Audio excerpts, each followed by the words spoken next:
Alberto Joaquín Martínez Simón integró la terna del edicto 10 del año 2018. Tiene 49 años de edad, nacido el 3 de febrero de 1969. Egresado a la Universidad Nacional de Asunción, doctor en Ciencias Jurídicas por la Universidad Nacional de Asunción, con la tesis doctoral La Responsabilidad Civil Colectiva, con la calificación Summa Cum Laude. Ejerció la profesión por más de 10 años, fue juez de primera instancia, actualmente miembro del Tribunal de Apelaciones. Ejerce la docencia en varias universidades, tiene publicaciones, disertaciones y exposiciones. Buen día, doctor Alberto Martínez. Tiene 10 minutos para referirse sobre los ejes temáticos. El funcionario Ignacio Cardoso estaría indicándole con la carpeta amarilla y la carpeta colorada a medida que transcurre el tiempo. También indicar que el Consejo de la Magistratura ha resuelto que está prohibida la lectura directa de los ejes temáticos. Antes de iniciar, el doctor Carlos Cabrera va a dar lectura a 2 notas. Gracias, presidente. Asunción, 15 de noviembre de 2018. Señor Claudio Baqueta, presidente del Consejo de la Magistratura. En cumplimiento de una expresa autorización, me dirijo a usted y por su intermedio a los demás miembros del Consejo de la Magistratura con el objeto de comunicarle respetuosamente que por cuestiones de contraposición de horario, por un compromiso de índole parlamentario, el señor diputado nacional Roberto Eudes González Segovia no podrá asistir a la audiencia pública prevista para el día de hoy, 15 de noviembre del año en curso, donde deberán comparecer y exponer los doctores Tadeo Zarratea Dávalos, Juan Carlos Paredes Bordón, Eduardo Riella Bañuelos y Alberto Martínez Simón. Por la presente, siempre con la credencial que me avala en mi carácter de asistente, solicito que esta nota de justificación sea leída en la propia audiencia pública y que además sea puesta a conocimiento de cada postulante para lo que hubiere lugar. No obstante, señor presidente, distinguidos miembros, postulantes y ciudadanía en general, hago esmero sobre la reserva del derecho y del compromiso del señor diputado nacional Roberto Eudes González Segovia a observar e interpretar los materiales audiovisuales de la convocatoria en cuestión para tener una idea acabada de los mismos. Sin otro particular, aprovecho la ocasión para saludarle muy atentamente. Abogada María José Díaz, asistente. Asunción, 15 de noviembre de 2018. Señor doctor Claudio Baqueta, presidente del Consejo de la Magistratura.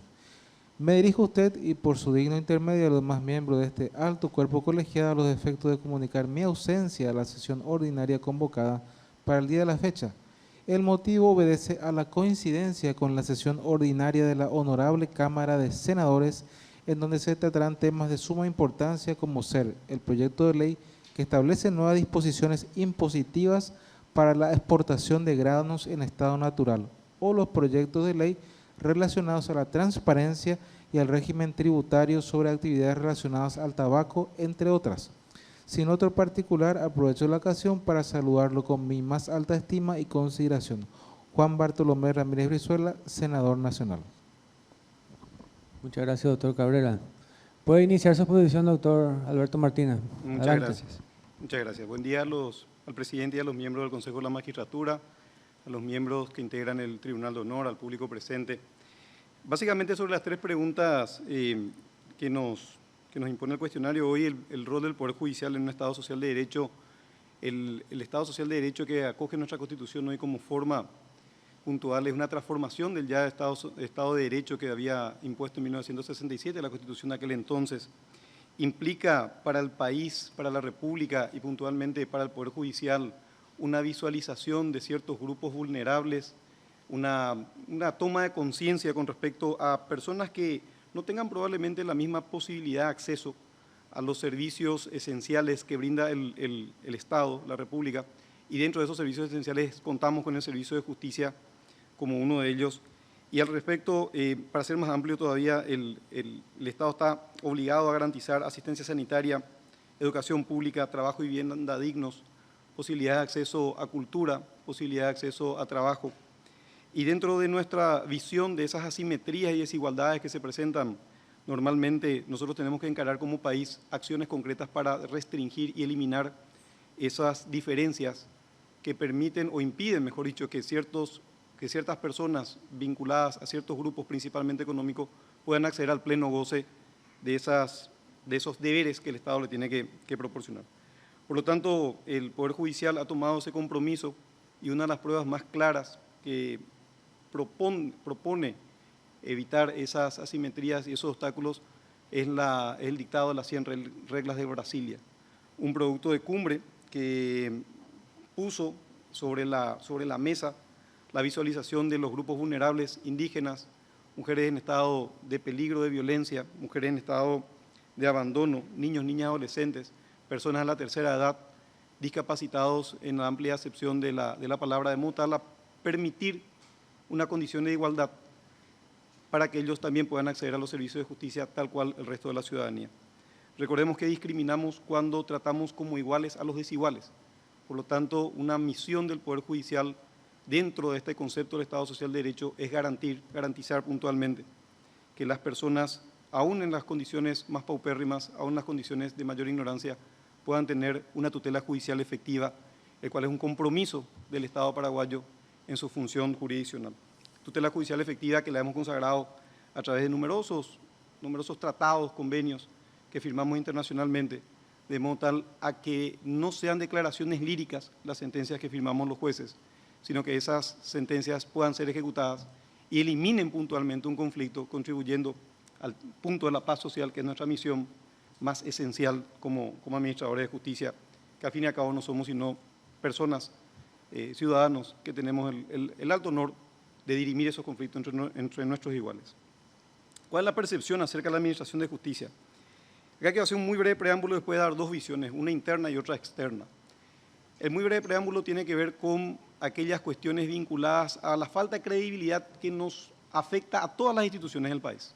Hoy día, hablando con cualquier ciudadano de a pie, uno se da cuenta y se convence de que los paraguayos dejamos de creer en las instituciones, algo que es sumamente peligroso para la salud de la República, porque hace que cuestionemos, no está mal cuestionar, digo, que cuestionemos la fiabilidad de las instituciones, y eso sí es pernicioso.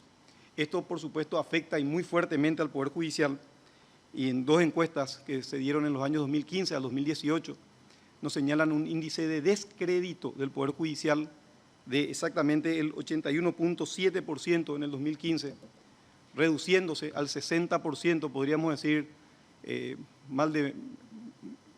mal menor, reduciéndose solo al 60% en el año 2018, un número absolutamente inaceptable desde la óptica de un Poder Judicial creíble y eficiente.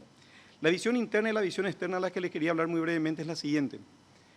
Estoy en el servicio de justicia desde los 18 años de edad, tengo 31 años o como profesional abogado o como magistrado o como funcionario haciendo la carrera de funcionario judicial, y conozco del esfuerzo cotidiano de la inmensa mayoría de jueces y juezas que cumplen su labor honestamente. Esos jueces y juezas van temprano, trabajan, toman las audiencias, dictan la sentencia conforme a conciencia, conforme a derecho, meritan pruebas, se instruyen, se toman cursos, mejoran como personas, pero hay evidentemente dentro de ese ámbito de 1.043 jueces que hoy somos en la República, 900 y pico nombrados, personas que no honran el cargo y por supuesto que proyectan una mala imagen, porque la prensa y la ciudadanía se encarga de formar la imagen del Poder Judicial por aquellos casos llamativos, que son los menos, pero que son noticia cuando un integrante de la Administración de Justicia no cumple con lo que tiene que cumplir. La visión externa, la visión de la ciudadanía, evidentemente es indiscutible. O sea, tenemos una muy mala imagen, estas encuestas dan pie a ello. Por eso es que ahora, para golpear de frente este descrédito que tenemos todos como integrantes de la Administración de Justicia, tenemos que nombrar personas muy creíbles en la cabeza del Poder Judicial, la Corte Suprema de Justicia, de modo tal a que esto vaya permeando hacia abajo a los demás órganos de Administración de Justicia. Finalmente, para ir terminando y cumplir estrictamente el tiempo, la propuesta relacionada al compromiso personal en caso de llegar al cargo. Básicamente, en caso de llegar al cargo, quiero separar también la respuesta y decir primeramente cuál es un compromiso personal de conducta. Acá en Paraguay, por suerte, nos conocemos todos y la promesa que puedo hacer públicamente es seguir comportándome como me comporté hasta hoy día. Es decir, me puedo equivocar, mis errores son siempre de buena fe y principalmente son gratuitos. Es decir, no cobro por mis errores.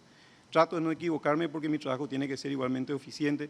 Si llego al cargo voy a seguir con esa política de transparencia, con esa política de honestidad absoluta y con una absoluta circunspección al trabajo. Es decir, hay que remangarse, hay que ponerse a trabajar férreamente por mejorar el Poder Judicial.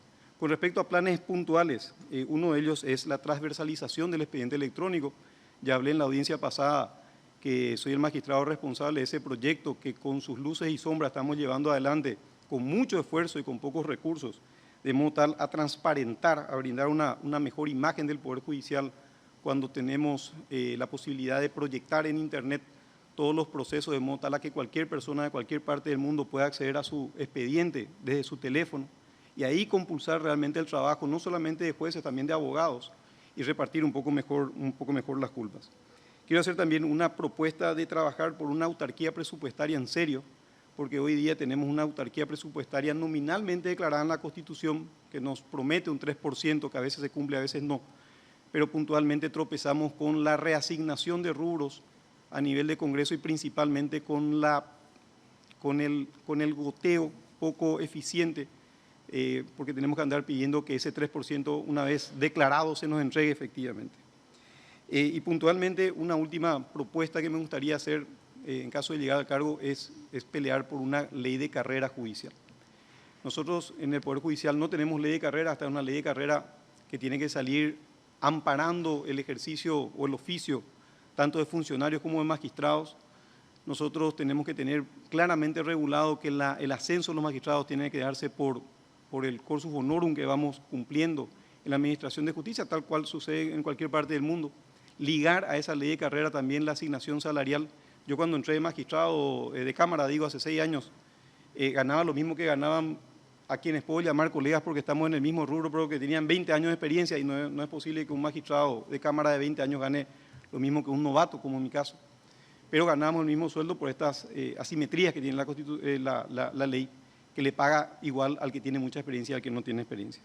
Entonces, yo creo que la ley de carrera tendría que contemplar también asignaciones a ese respecto. Para cumplir el horario, señor presidente, con esto doy por terminada mi intervención. Muchísimas gracias. Muchas gracias, doctor. Tiene la palabra la doctora Amparo Samaniego, viuda de Pacielo. Gracias. Sí. Usted mencionó grupos vulnerables. Bueno, y justamente en estos días intervienen centros de adopciones por desidia, proceso de niños tardan años. Y la doctora Martínez, la ministra actual, menciona, por ejemplo, encontramos muy alta morosidad judicial. Hay casos que tienen todavía 7 años y no se resuelven. Los plazos establecidos en la ley para estas situaciones son muy cortos. También ocurre lo mismo con las familias acogedoras, no se cumplen los plazos. Y sabemos, por lo menos, eso es lo que dicen los psicólogos, ¿verdad?, que hay un lapso en que el niño ya se ve perjudicado si es que ya no entra a formar parte de una familia. Entonces, si usted llega a la Corte y no sé cómo podría intervenir, ¿verdad?, porque no depende, esto no depende de usted, pero sí a través de la iniciativa parlamentaria que tienen, modificar esto y hacer que estos plazos se cumplan. ¿Qué proyectos tendría? Ya que yo creo que este es un grupo muy vulnerable. En realidad, doctora, me gustaría tomar su pregunta como pie y sin dejar de contestarle el punto vinculado al tema de niñez, también hablar de los otros ámbitos del derecho, porque igualmente es muy sensible la cuestión de violencia familiar, la cuestión de los derechos laborales, incluso la cuestión de la discusión entre dos comerciantes. Eso hace a la salud de la economía del país. En realidad hay que diferenciar, y eso me parece que es un concepto que tenemos que empezar a discutir, lo que es mora judicial de lo que es tiempo de duración del proceso, que no son la misma cosa. Es decir, mora judicial tenemos cuando el juez dicta tardíamente su sentencia fuera de los plazos que la ley le señala, plazos que fueron previstos por el legislador para tener la famosa sentencia en tiempo razonable. Y duración del proceso es desde el día que entramos hasta el día que salimos del proceso. Y ahí entramos en un condimento muy variado para que ese proceso se dilate. Es decir, ahí tenemos la posibilidad de recurrir sin edie, la posibilidad de plantear incidentes sin límite, la posibilidad de hacer las famosas chicanas procesales, que hablando mal y pronto no son muchas veces culpas del Poder Judicial, sino el ánimo de litigio que tengan las partes. Tropezamos también con inconvenientes que hacen a la estructura organizativa y a la infraestructura del Poder Judicial que contribuye, es decir, falta de recursos humanos apropiados, falta de tecnología apropiada, falta de insumos apropiados. Es, como le digo, un cóctel de muchos condimentos que tiene que ver con el aspecto más sensible, que es el tiempo de duración del juicio. Si analizamos puntualmente su pregunta, decimos tema mora judicial, yo tengo que reconocer que hay casos de mora judicial evidentemente, o sea, hay jueces que se exceden en el tiempo de dictar sentencia y es una cuestión que yo no voy a defender porque conozco incluso puntualmente algunos de esos casos. Pero esos son casos atendibles, son síntomas tratables, es decir, hay que ir, hay que hacer una auditoría a ese juzgado, ver por qué el juez está dictando sentencia o porque es una cuestión, digamos, vinculada al carácter personal del magistrado o es una cuestión vinculada a la infraestructura que ese magistrado no está teniendo. Pero lo que tenemos que solucionar, sí, y creo que es a lo que hace alusión la noticia que usted acaba de leer, es el tiempo de elaboración de los procesos. Eso es lo que exaspera a la ciudadanía. Que uno le diga, dura 7 años un juicio. Uno le puede decir, el juez tiene 40 días para dictar sentencia, te dictó a los 80. Eso no es tan exasperante como decir, un juicio tendría que terminar en 10 meses y termina en 7 años. O como el juicio ordinario en lo civil, que tendría que terminar menos de un año y termina en 4 años. Eso es lo que se espera y sobre esas cuestiones tenemos que trabajar.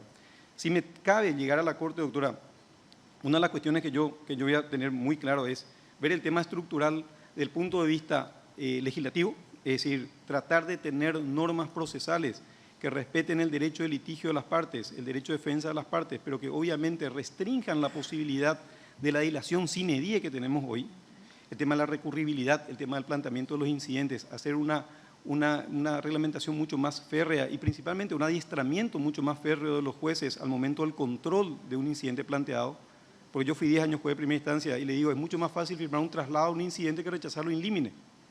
Pero cuando uno rechaza in limine un incidente, hace exactamente el mismo trabajo que cuando rechaza el incidente después de 6 meses de trámite del incidente.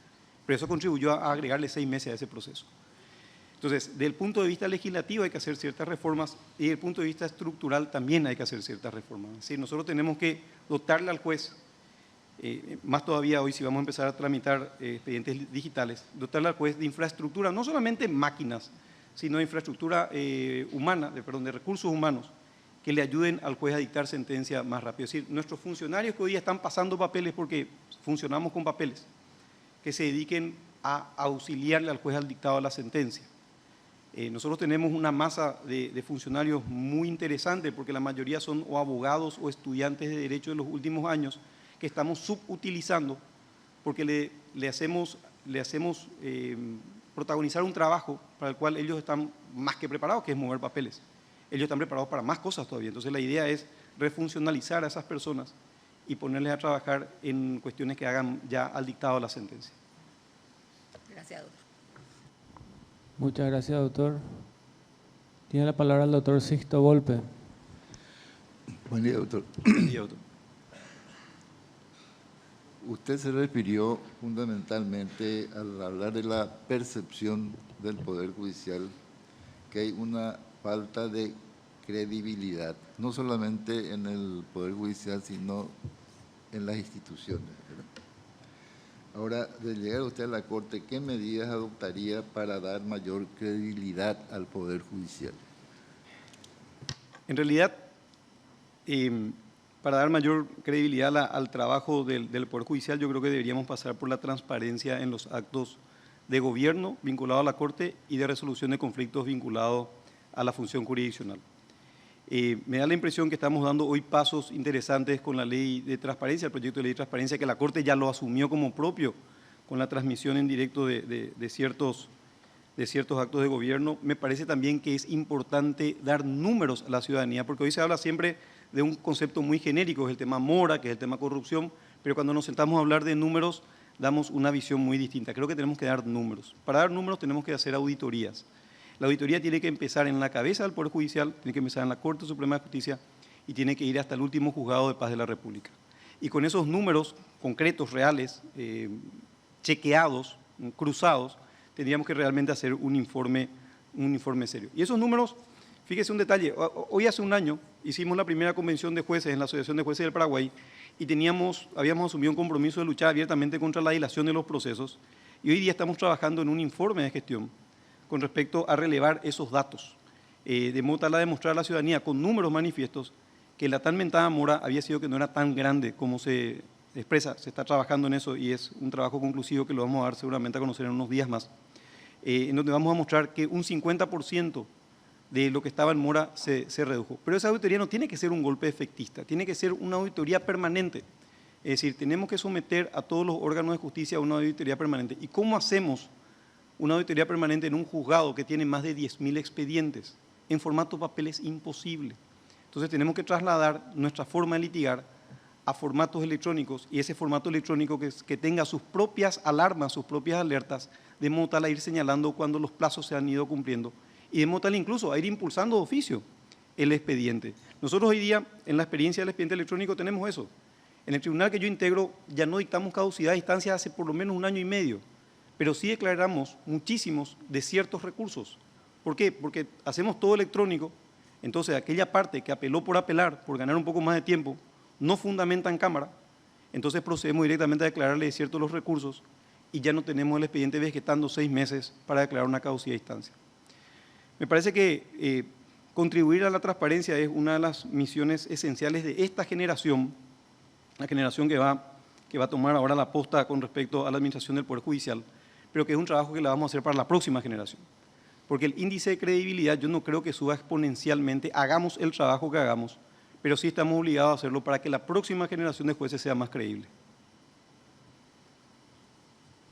Muchas gracias, doctor. Tiene la palabra el doctor Osvaldo González. Gracias, presidente. Buen día, doctor Alberto Martínez. Un tema que mencionó y le formuló la pregunta el doctor Sisto Volpe es en relación a la falta de credibilidad del Poder Judicial, qué se puede hacer para mejorar. Y escuché que ya en la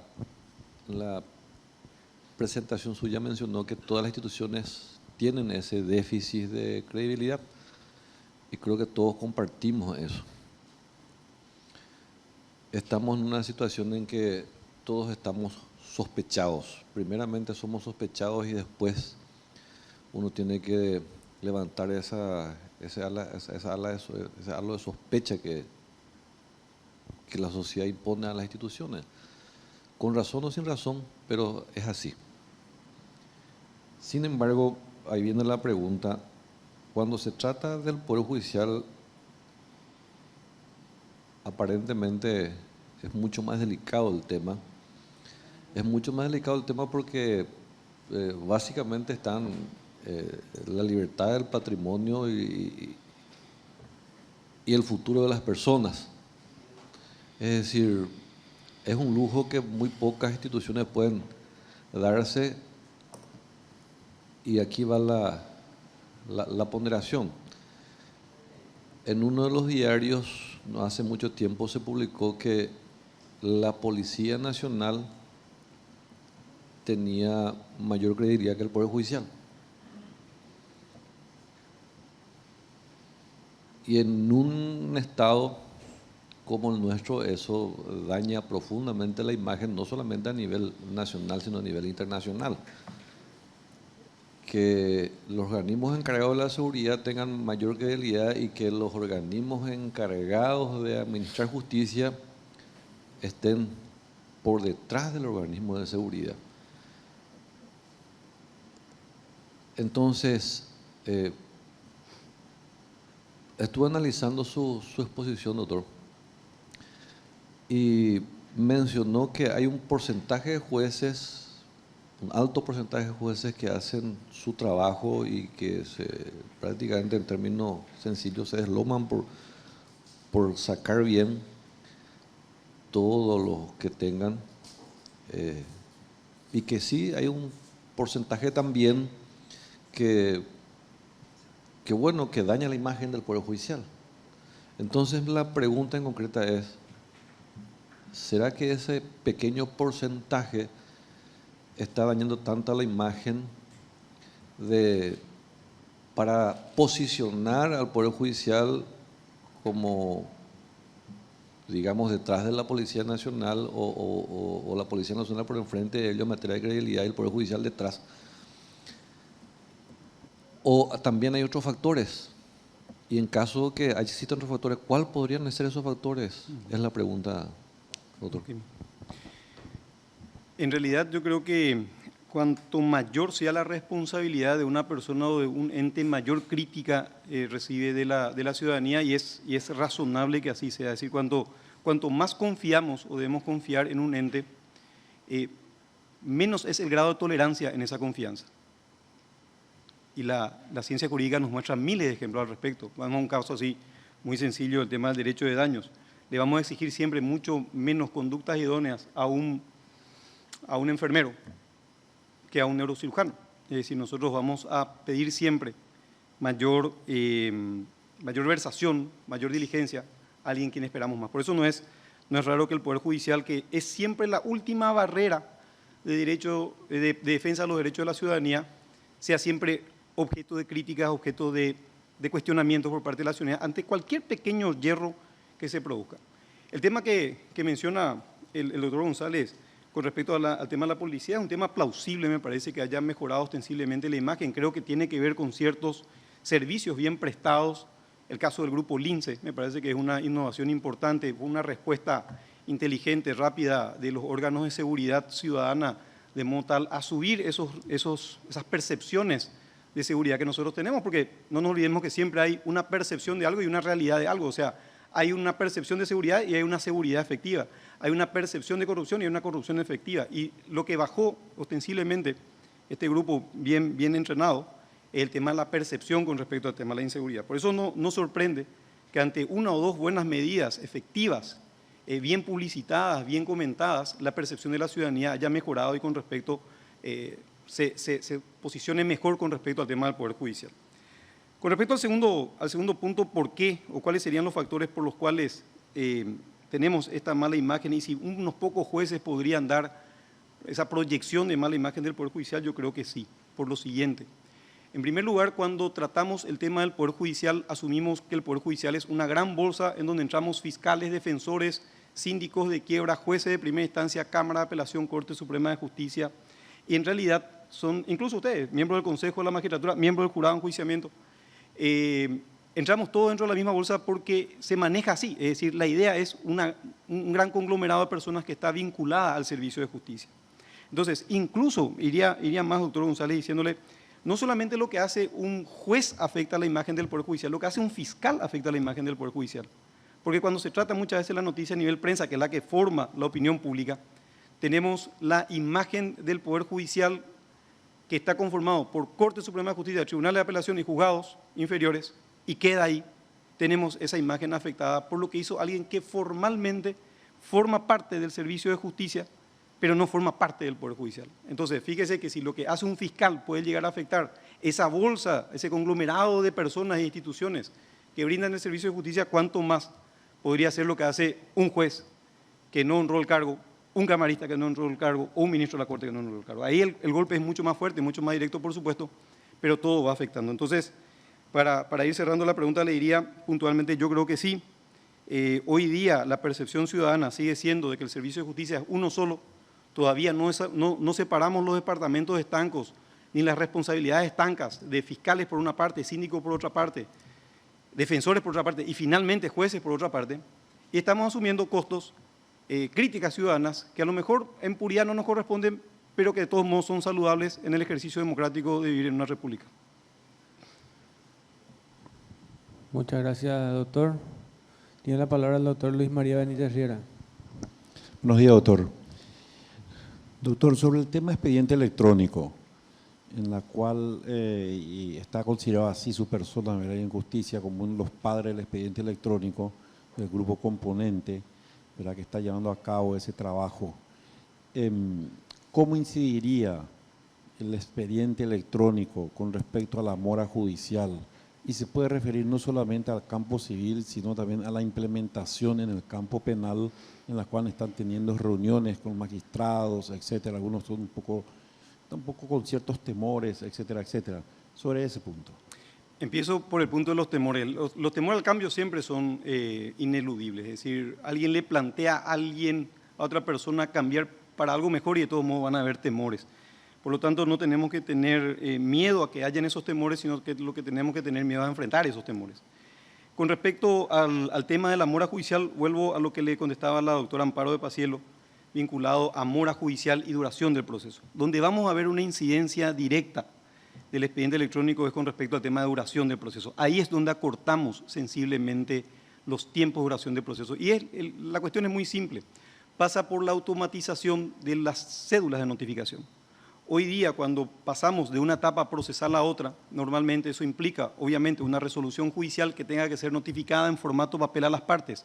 Eso implica un servicio de courier, de un ujier notificador, que tiene que ser pagado dentro de cánones que la misma Corte Suprema fija, para que lleve una cédula de notificación, y ahí tenemos lo que nosotros llamamos tiempos muertos del juicio, que pueden ser días, que pueden ser semanas, que pueden ser meses. Es decir, para que una cédula se diligencie, no tiene que ver con el tema del ujier propiamente, sino con el afán de impulso de la parte, pueden llegar a pasar en serio mucho tiempo.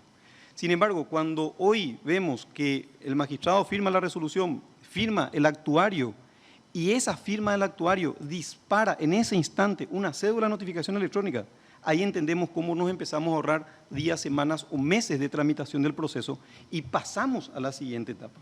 Lo mismo pasa en lo civil, doctor, lo mismo va a pasar en lo laboral, lo mismo va a pasar en lo penal, porque la idea no es procesal, sino es de estructura. Por lo tanto, cuando nosotros concebimos una estructura que se vaya moviendo sola, el ahorro de tiempo tiene una significación mayúscula. Con respecto al tema de mora, vuelvo al concepto primero. Si entendemos mora como el tiempo en exceso que se tarda el juez en dictar una resolución, contra el expediente electrónico lo que va a hacer es dejar mucho más en evidencia eso.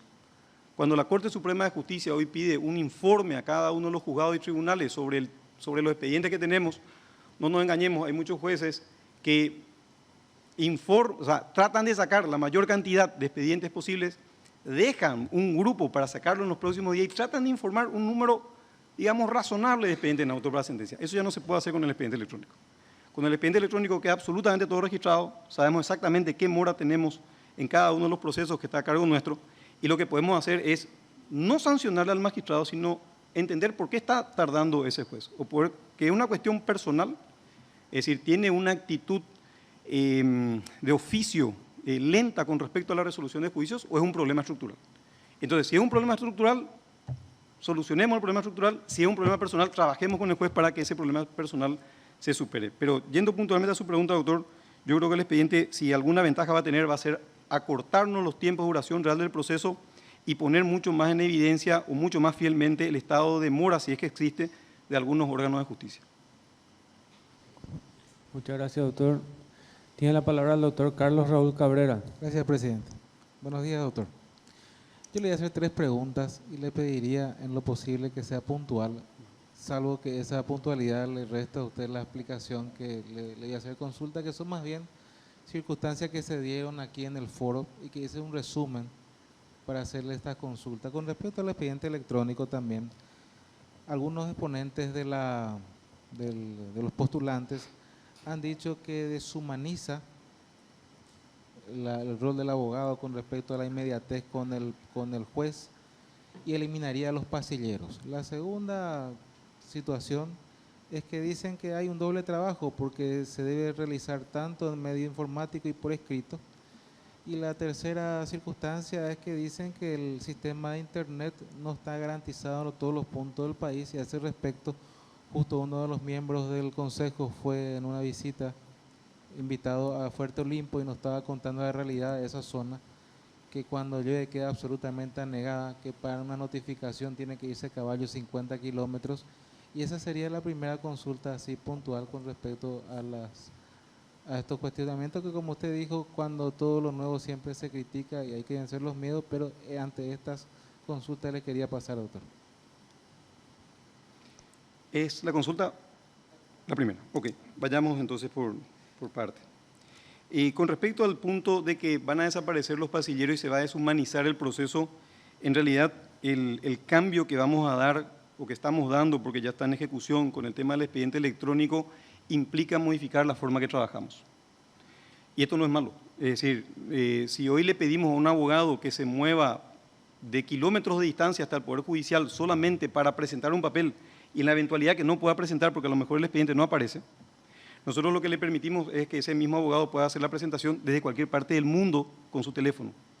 Desde ese punto de vista, si evitamos el tema del abogado pasillero, sí, evidentemente el abogado pasillero va a tender a desaparecer porque el trámite se va a digitalizar.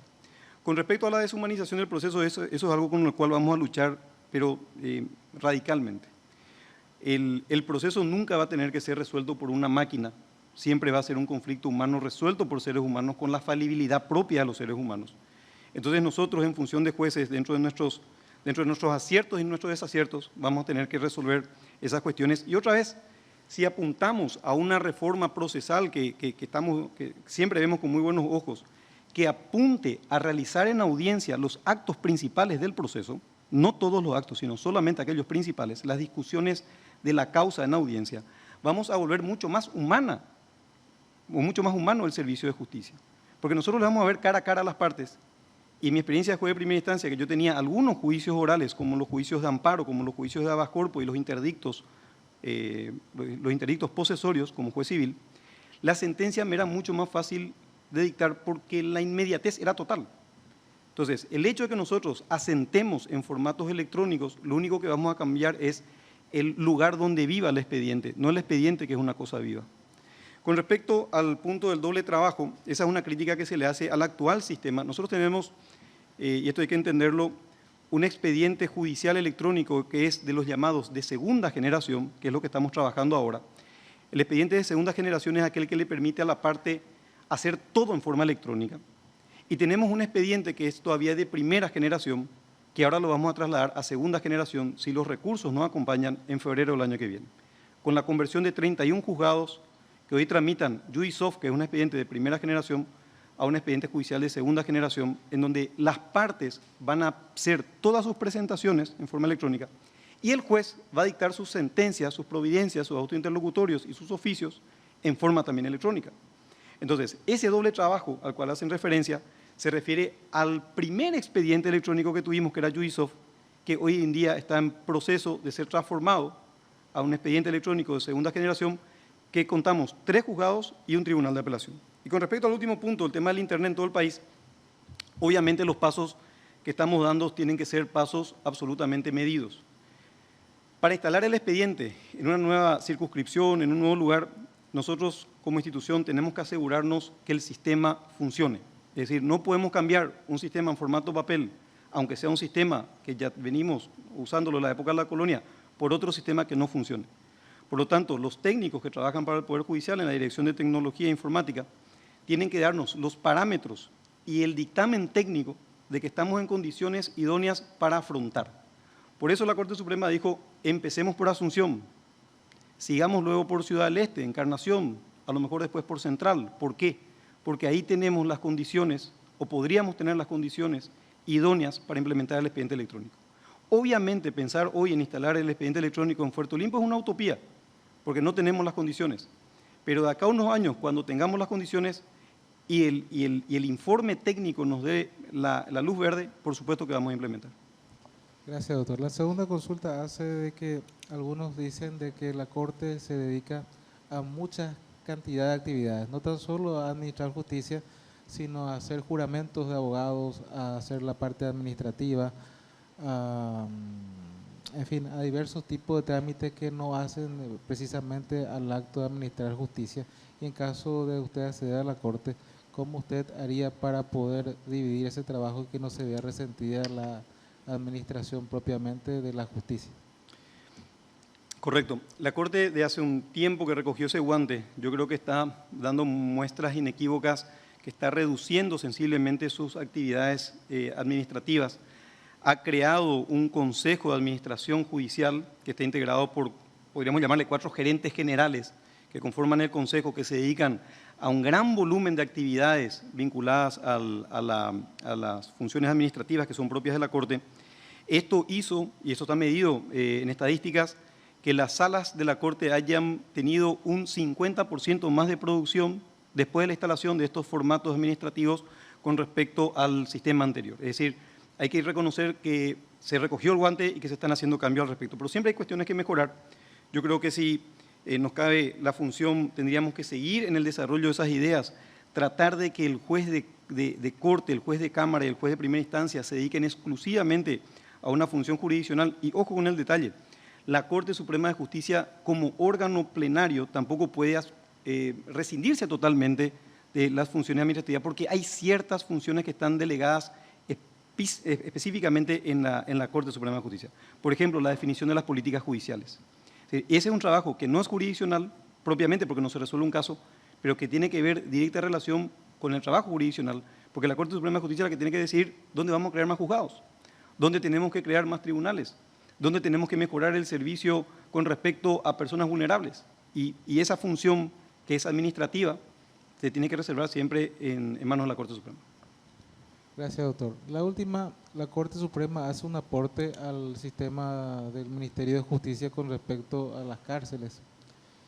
Y hemos visto últimamente la implementación de la ley de la violencia doméstica o la violencia intrafamiliar, en el sentido que se ha convertido eso en crimen. En consecuencia de esa situación, ha aumentado ostensiblemente la gente que va con sus huesos a la cárcel. Sin embargo, no muchas veces el principio de la defensa en juicio, del principio de inocencia, se ven lesionados porque automáticamente al tener una denuncia, el juez está obligado prácticamente a enviarlo a la cárcel.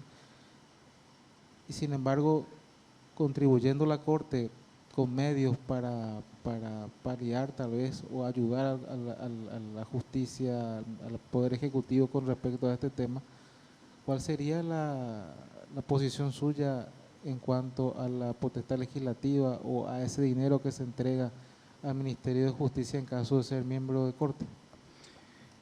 Una vez que la Corte traslada los fondos vinculados principalmente al aporte de tasas judiciales al Ministerio de Justicia, sale la jurisdicción de la Corte el control de esos fondos. Es decir, eso es ya responsabilidad del Poder Ejecutivo a través del Ministerio de Justicia. La administración de esos fondos van a responsabilizar a funcionarios administrativos del Ministerio de Justicia en su buena o su mala utilización.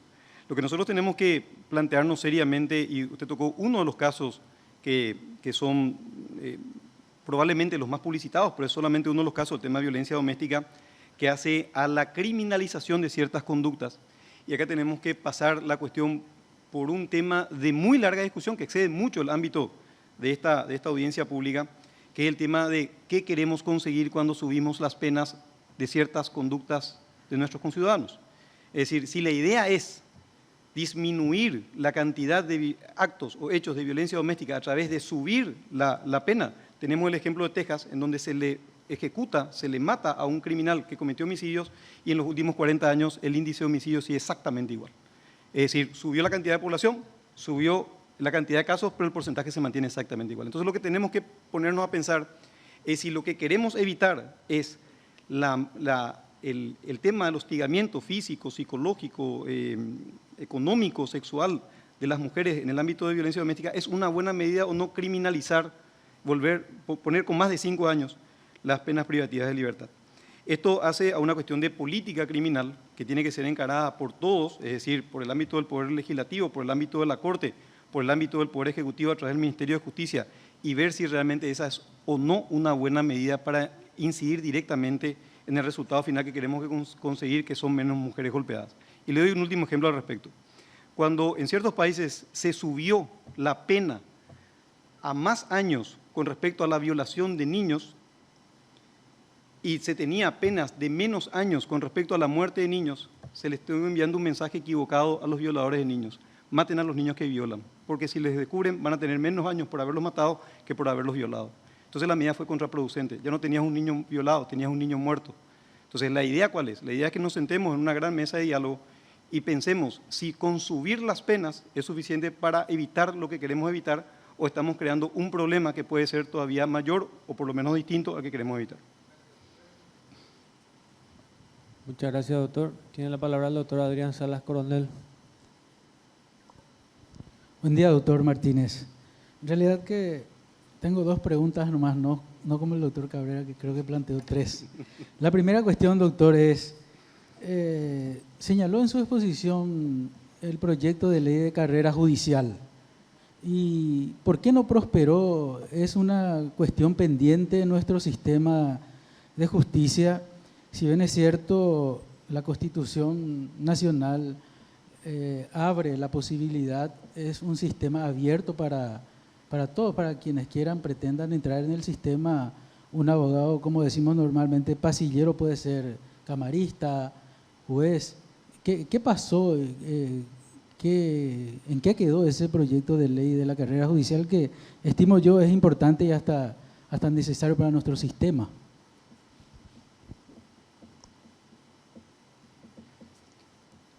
En años anteriores, hasta el año 2016, tuve la suerte de integrar la Comisión Nacional de Reforma al Poder Judicial, una comisión que estaba conformada por 14 parlamentarios, 7 senadores, 7 diputados, un representante del Poder Ejecutivo que era el ministro secretario Sergio Godoy, hoy senador justamente, y un ministro de la Corte que era el doctor Raúl Torres Quincer. El doctor Torres Quincer tomó dos amanuenses, digamos, uno era la doctora María Mercedes Bungermini y el otro secretario, digamos, era yo.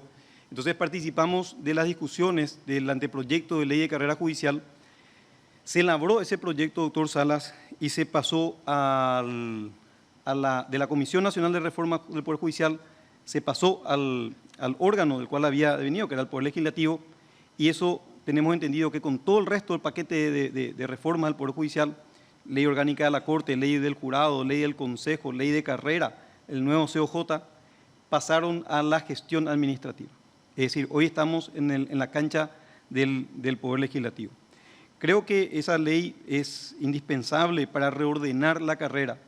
Es decir, me parece que el juez de primera instancia o el juez tendría que empezar siendo juez de paz en el interior del país, un poco siguiendo el modelo uruguayo, por méritos y aptitudes y cursos, ir ascendiendo dentro del organigrama para llegar después a ser juez de primera instancia, para llegar después a ser camarista, y finalmente dentro del cuerpo de camaristas optar por lo menos en un porcentaje para los ministros de la Corte.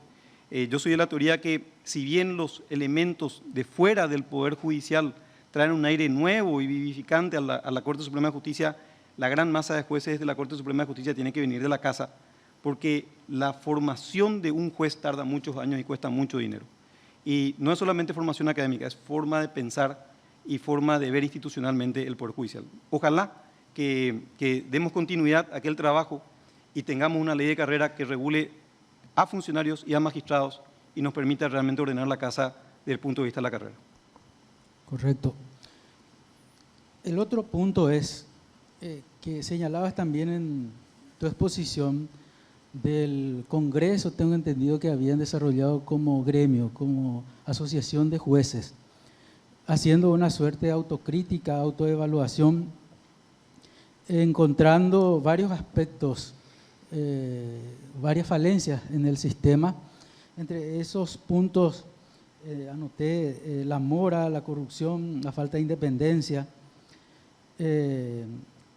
la mala atención también, que se cuestiona mucho, entiendo yo, de que la mala atención por lo menos se va a ir disminuyendo con este tema del expediente electrónico. Ya pocos profesionales quizás van a acudir a los juzgados, a pesar de los cuestionamientos propios también que conlleva la implementación de ese sistema, porque algunos inclusive profesionales señalan de que se violenta el Código Procesal Civil con la implementación del expediente electrónico. Entiendo yo de que se debería de legislar para que tenga un soporte legal y válido, pero por lo menos yo no cuestiono, no me opongo a la utilización de este sistema, que sí mucho puede ayudar, no solamente para la agilización, sino para la transparencia que implica el expediente electrónico. Ahora bien, hay otros temas que sí preocupa a los profesionales, el hecho de que por acordada se limitaron el planteamiento de incidentes, excepciones a los profesionales cuando que por ley se prevén el planteamiento de incidentes. Entonces, eso sí preocupa porque por acordada se prevén sanciones no solamente a magistrados, sino también a profesionales por el planteamiento, consideran ellos, indebidos de incidentes, cuando que en la propia ley se prevén incidentes y excepciones. Entonces, mi consulta concreta, doctor, es, ¿se debería de legislar para esas cuestiones de llegar al cargo, ¿cuáles son los puntos, o por lo menos 2, 3 temas puntuales que llevaría adelante para tratar de reducir no solo la mora, sino fundamentalmente la corrupción, que sí, siempre se menciona? Y señalabas también de que se debería de implementar auditorías permanentes y establecer estadísticas y números.